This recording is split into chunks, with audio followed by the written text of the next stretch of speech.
திருவள்ளுவர் எம்பெருமானுடைய தியான ஸ்லோகம்.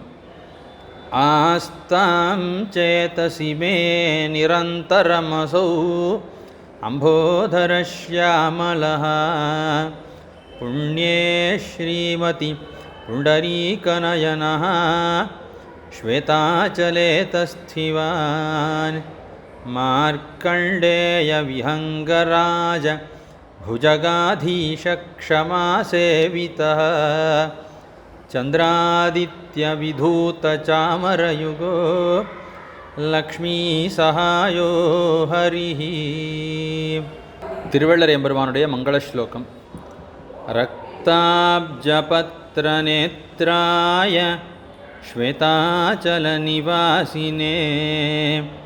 ஸ்ரீவிஷ்ணுசித்தநிதயே நித்யஸ்ரீர் நித்யமங்கலம்.